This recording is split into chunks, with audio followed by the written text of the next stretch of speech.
What's going on, y'all? Thank y'all for stopping back through to kick it with me. Welcome to the channel. If this is your first time, go ahead and subscribe if you haven't done so already. We are going to talk about season 6, episode 12. This is the premiere episode of Iyanla Fix My Life, the return of Neffe and Soullow. So the fact that Neffe and Soullow have revisited Iyanla just further solidifies in my mind that they are addicted to this perpetual drama and trauma. They and we're gonna get into it, but I'm just saying off the top, like, both of them just are okay with being dysfunctional. And I'm not saying that because I'm judging them or anything like that, but it's just their behaviors and the patterns that they demonstrate. It just says to me that they don't know any other way. So this dysfunction is just how they operate, and the hollering and the screaming and the cussing and the fighting and the yelling, that's just how they communicate. Okay. So they didn't get what they supposedly the first time around. Neffe said she didn't get what she came for, but that clearly wasn't the case. So anyway, let's just get into it. So the episode begins with day 1 in the house of healing, and Neffe shows up. She greets Iyanla and comes in, sits down. They start talking, and Neffe reveals that she hasn't done anything that she committed herself to doing after the last visit. So she was supposed to have gone to the free women's workshops that Iyanla provided. She was also supposed to, along with Soullow, continue to unpack the baggage that was weighing them down. Okay. We know that the baby passed away, and that was one of the things that she was dealing with. She was dealing with a lot of other stuff too, and so she was supposed to, once they left, continue to just peel back those layers, okay, and lessen the baggage. Neffe didn't do that, and she says that she didn't do it because she and Soullow separated for 5 months. And during that separation, Neffe was diagnosed as bipolar, okay, and with extreme depression. So first, let's just go back to Neffe not doing what she was supposed to be doing. So in addition to those 2 items that I just mentioned, Neffe also showed up 45 minutes late this go round. Remember the last go round, she showed up 3 hours late. Okay. Neffe also made a bunch of excuses as to why she wasn't doing what she was supposed to be doing. She didn't do her homework. That was a question Iyanla asked. She was like, did you do your homework? Neffe said, she didn't just flat out say no. She was saying, I tried to do it. I couldn't do it because of this and because of that. And she forgot her luggage. And Iyanla was like, you are making up all these. If you didn't do your homework, if it's not complete, that would just be a no. But again, Neffe was making up all kinds of excuses. And when she said what she said about her luggage, Iyanla was like, how old are you? Neffe said, I think she said 38. I think Neffe's 38. And how many children you got? She said 5. Okay, so what do you call that in your life? Neffe said disorganization. And that is correct. That's disorganization. But it's not only disorganization, okay? Because it's that along with the drinking, now we know she has bipolar disorder, the fact that she has 5 children to be responsible for. So you can't just minimize something like that to just disorganization. I mean, I get that that's what it was in that moment, but all those pieces together equal a whole, which is the chaotic mess that Neffe herself is. Okay, so anyway, it also comes out that Neffe and Soullow had this huge argument the night before. Okay, so Iyanla's asking more about that. Tell me what happened. Um,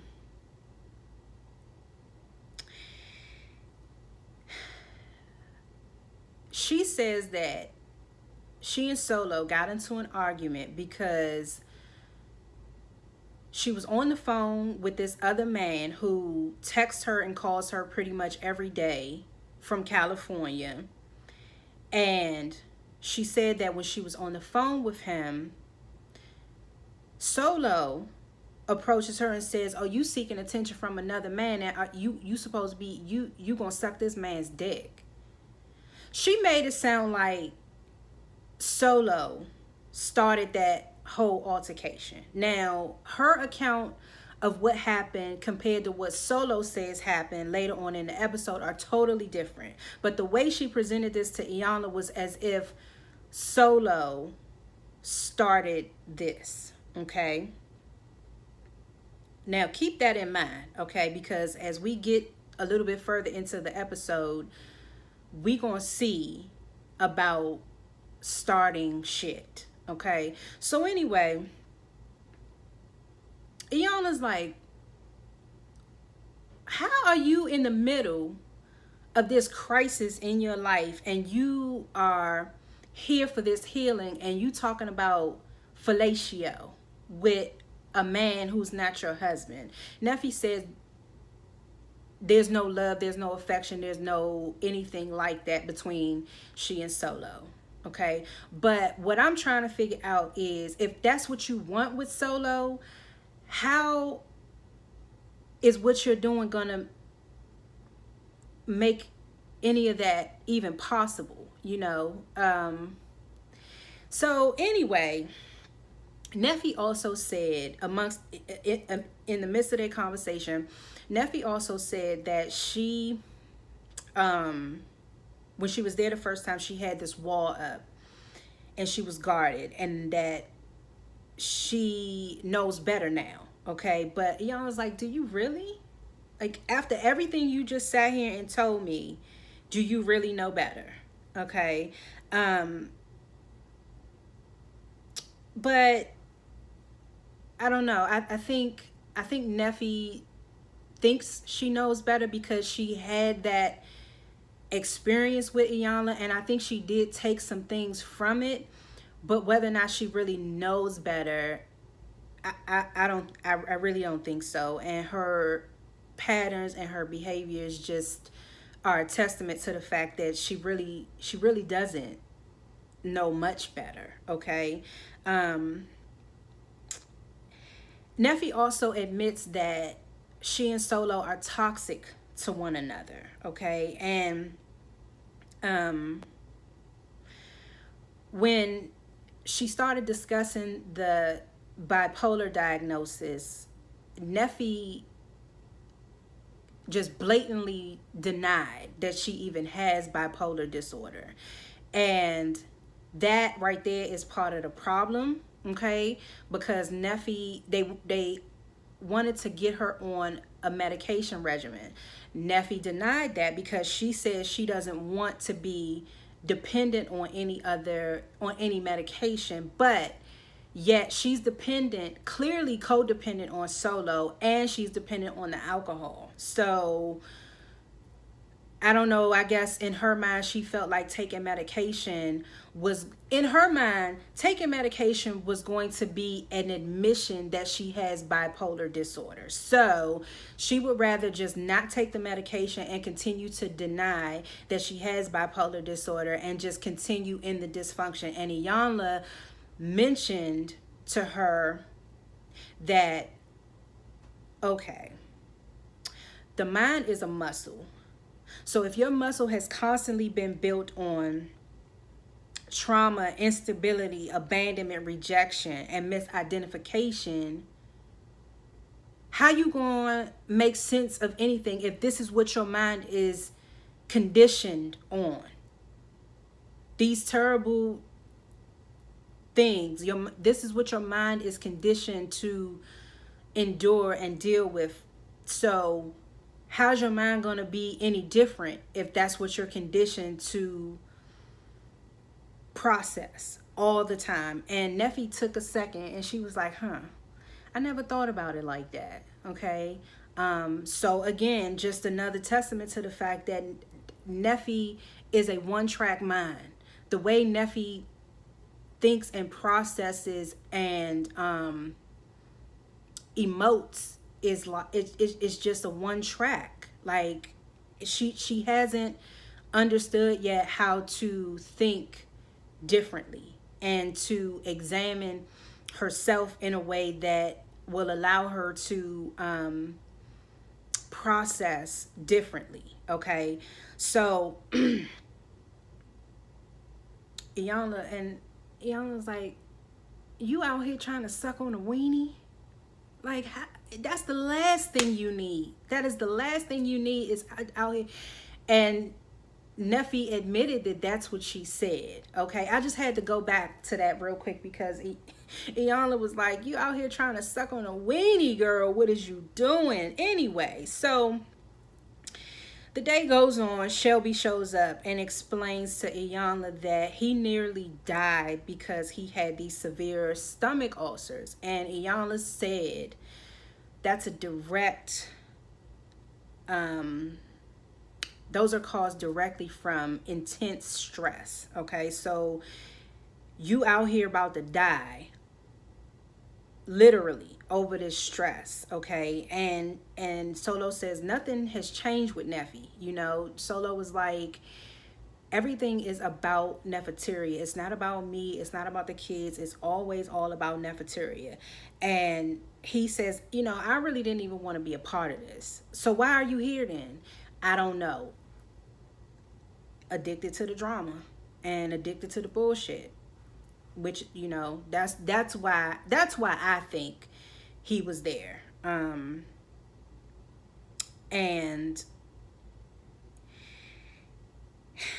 he gives his take on the situation that happened with the man on the phone and Neffe. Now, the way Soullow explained it was that Neffe had been drinking her Strong Islands, okay? Neffe was on the phone and overheard Neffe saying something. I guess Neffe was talking to one of her friends at the time, saying that the guy told her that he could no longer engage in contact with her and that she understood that, and that him expressing that to her made her feel like that was so sexy that would get his dick sucked. And that sounds more believable. That the way Soullow explained it sounds more believable. Okay. And then Iyanla, when Neffe told Iyanla that she said that, Iyanla was like, so that little bit of attention from a man over the phone will make you want to suck a dick. Okay. Anyway, back to Soullow. So he's explaining this to Iyanla, right? And Soullow is saying, okay, Neffe want to do what she want to do. That's fine. Let her go do that. But don't keep trying to use that to stoke me, okay, and get a reaction out of me. Which Iyanla was, you know, sitting there listening, taking it all in. And then all of a sudden, Neffe breaks through and is hollering and screaming from upstairs, get me out of here. Take me home. This is not... He is lying. He's a liar. She is hollering at the top of her lungs after she just completely bust into their conversation, broke their conversation all up. And her thing was that Soullow was lying, right? Neffe started that whole confrontation. Had Neffe just had the discipline to keep her mouth shut and do what it was that Iyanla had told her to do, none of that never would have happened. But did y'all see the look on Soulow's face when he heard Neffe hollering and screaming? It was like, oh shit, here we go. Okay, so Soullow is used to it. Soulow's used to it. But anyway, Iyanla had to go upstairs and tell Neffe, why do you do that? She asked, why do you do that? You don't get to dictate what he says. He is a grown man. You had your moment, he's having his. Now you up here hollering at the top of your lungs, cussing and screaming, talking about he's lying. So what if he's lying? So what, Neffe, if he's lying? And I was like, you know what, that's true. Like, this has nothing to do with him lying right now, okay? Iyanla at that moment was talking to Soullow to get his experience. And Iyanla said it could be two people in the exact same room that have totally different experiences. So this is his experience. You had yours, okay? Do your homework. Why are you all, mind your business and do your homework?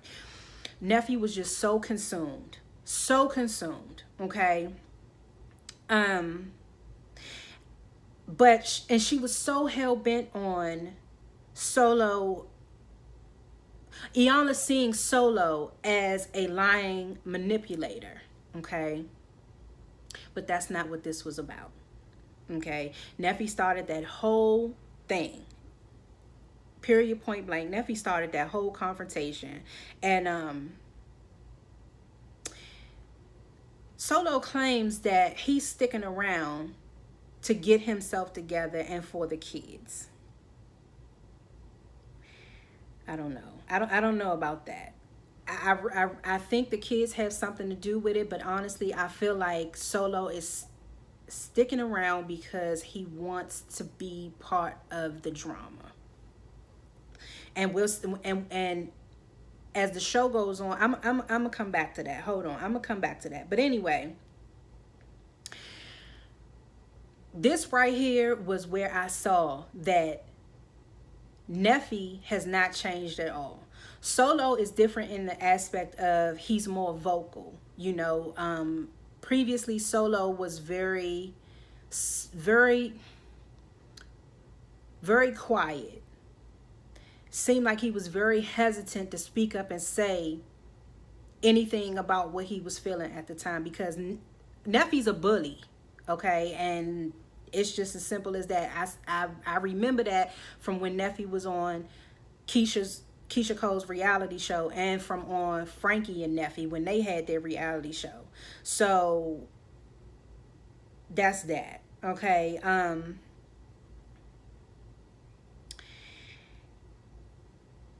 The confrontation though, Soullow, the part that Soullow played in that whole confrontation was the fact that he started to feed into it by yelling back at Neffe, talking about, what did I lie about? And saying, I'm not your slave no more. I'm free. Master, I found the railroad.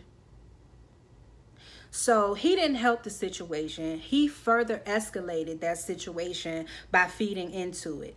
And Iyanla was just in the middle trying to get Neffe to calm down and trying to get Soullow to stop feeding into it.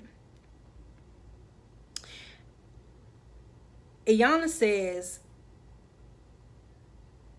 that she, you know, so she goes, she has her conversation with Neffe to calm her down. She goes out and has a separate conversation with Soullow, and she's asking him, why are you even reacting? If you say you're done with this situation, you wouldn't, who she's talking on the phone with, what she just said about you lying, would not matter, okay? Unless you're still invested in this to the point where you feel like you have to react, okay? This is where I said I'm gonna come back to. He says again that he is getting himself ready to move on, And he says, if I could take care of my kids at the same time, then that's what I'm going to do. So from that, I took that he can't sustain himself on his own, most likely financially. So he's sticking around under that same roof with Neffe to get himself together, and the taking care of the kids is secondary to that. So what he said earlier about him being there for his kids, I think was just to sound right. I mean, it sounded good in the moment. And again, I'm not saying that he's not there. You know, he doesn't have concern for his kids, but I really don't think the kids are the primary reason why he's there, because I don't see how anybody can think that any of that is good for any of those children at all. But again, Neffe's mind isn't functioning properly, neither is Soulow's. So maybe they do think that it's better for both of them to be there, whether they arguing and fussing and fighting or not, than for him to not be there. Okay, so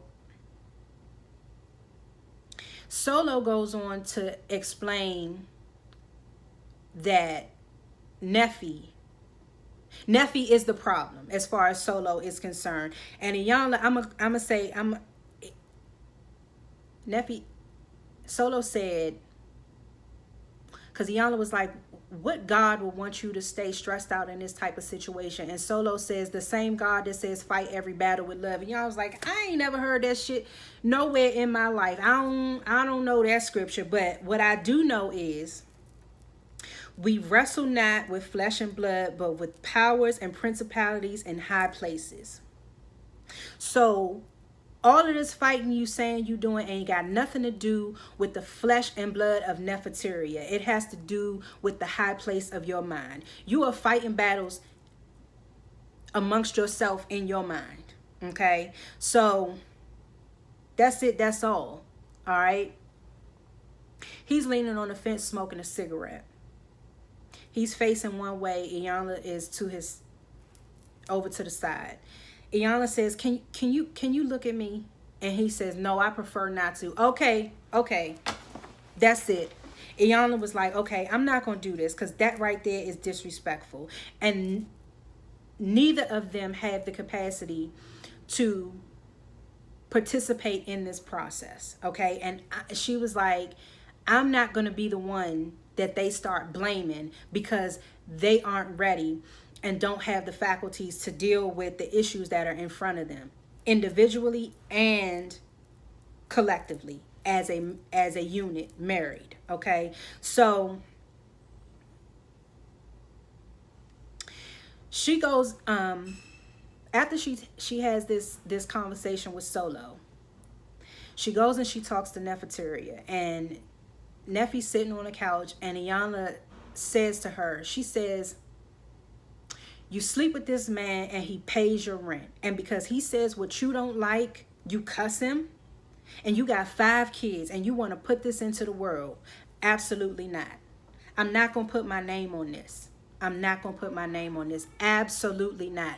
So she talks to Neffe. She also talks to Soullow. And she says to Soullow, she says, how in the hell, and this is just me paraphrasing, these aren't Iyanla's exact words, but how in the hell can a grown man fix his lips to call another black woman massa? You don't get to do that, because it was Massa who castrated you. It was Massa who subjugated you. So you don't get to do that, okay? And you need to apologize to her. Not me, but you need to apologize to her. And I'm not going to do this.